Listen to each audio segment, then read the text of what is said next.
Could have 1 billion naira in your bank account and your Canadian study visa could still be refused. I've seen it happen over and over again, so I'm not exaggerating it. And the reason is almost always because of the bank statement. It is the single most common reason that Canadian study permit gets refused. So in this video, I'm going to break down what the visa officer is looking at when they open your bank statement, how much money you actually need, what makes a bank statement strong versus suspicious, and the specific mistakes that can get your application refused so you can avoid every single one of them. This is the video I wish every student and parents watched before they applied for their visa. My name is Layefa and I've counseled over 100 students who has gone on to successfully study abroad. Let's get into it. So why does the visa officer care this much about your bank statement? The Canadian government has had real-life situations and documented cases where international students have arrived Canada and couldn't afford their basic needs. Students who couldn't pay rent, couldn't buy food, and couldn't sustain themselves through their studies. That is the situation the Canadian government is trying to prevent, and the bank statement is their primary tool for doing that. So when a visa officer is going through your bank statement,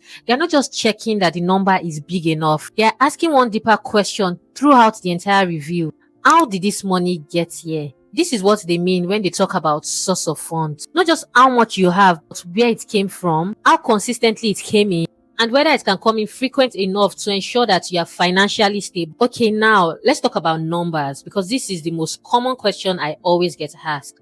How much do I need in my bank statement? This answer has 3 parts you need to cover: your tuition fee, your living expense, your transportation to and fro Canada for you and any family member accompanying you. Your living expense is fixed by IRCC.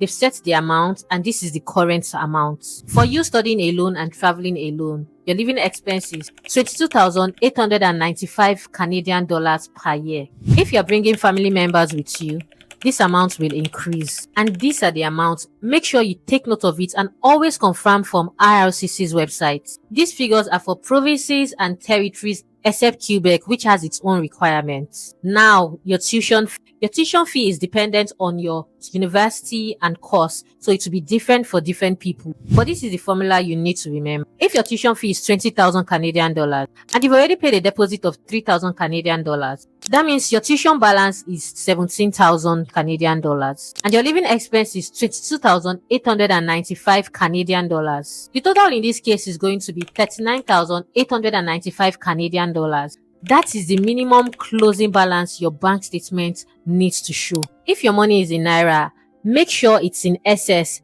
in case of exchange rate fluctuation. Okay, now let's get into the section that I think is the most valuable part of the entire video. Because knowing the number is one thing, but understanding what makes your statement look genuine versus suspicious is what actually gets your visa approved. Here are a list of things that can raise red flags to your visa officer and what to do about each one. Number 1, unrealistic income and final balance in your bank statement. This one is subtle, but it matters a lot. Let's say you earn 250,000 naira a month. No other stated source of income, but your bank account shows a balance of 20 million naira. Ow.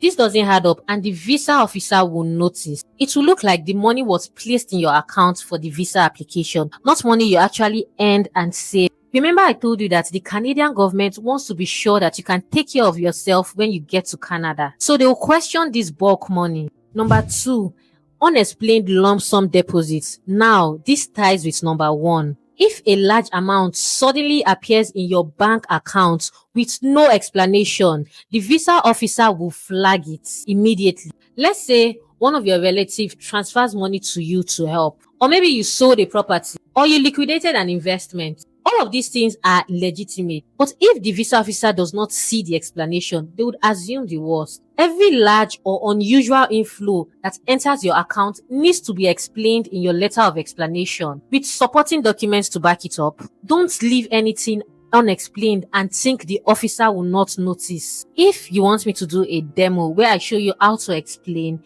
let me know in the comment section. Number 3, a dormant statement.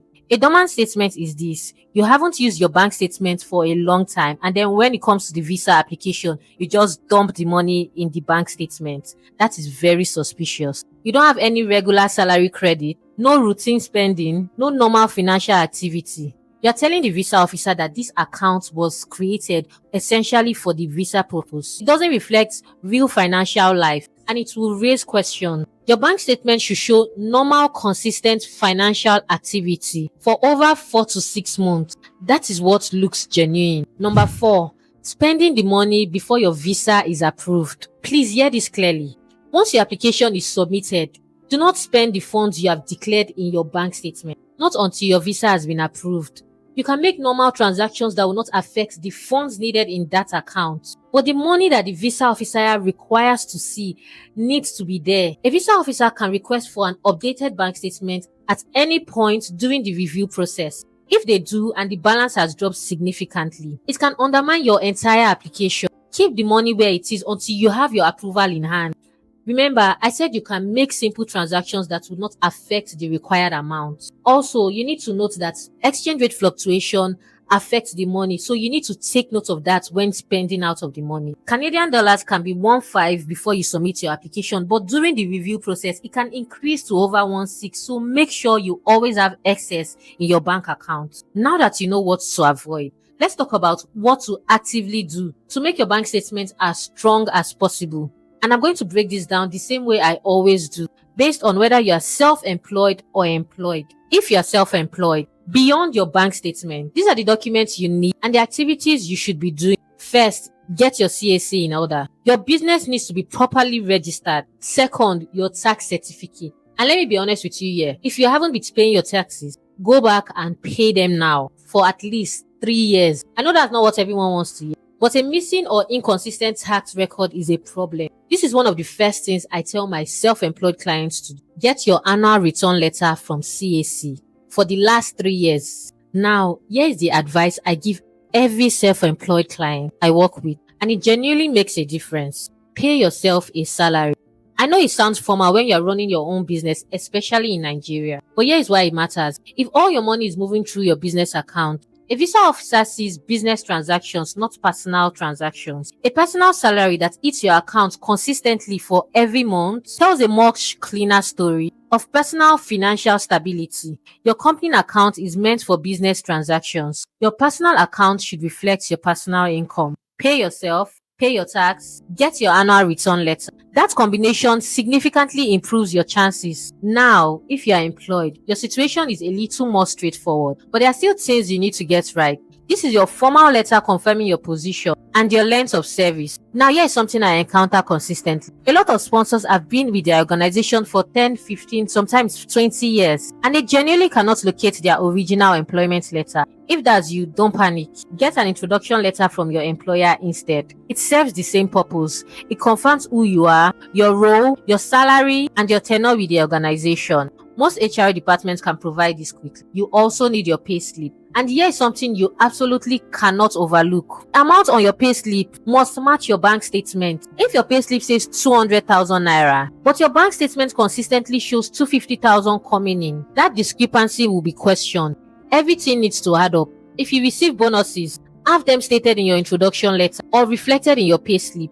Also include your employee ID. It's a small thing that adds another layer of verification. One more thing I want to address because it comes up a lot. Things like pension, bonds, mutual funds, landed properties, etc. These are all great to include in your application. They paint a picture of financial stability and wealth that goes beyond just bank balance. But here is the critical point. It cannot be your primary source of fund. The visa officer needs to see liquid money that is actually accessible and sitting in the bank account. Remember, assets and investments are supporting evidence. They complement your bank statement. The only exception is if you have liquidated any of these assets, sold a property, cashed out on an investment, and the proceeds have been transferred into your bank account. In that case, that money now shows in your bank statement, and you can explain the source of it in your letter of explanation. That is how you use assets and investments effectively in your proof of funds. Let's bring it all together. The bank statement is the most scrutinized document in your Canadian study permit application. And the reason it causes so many refusals isn't usually that people don't have enough money.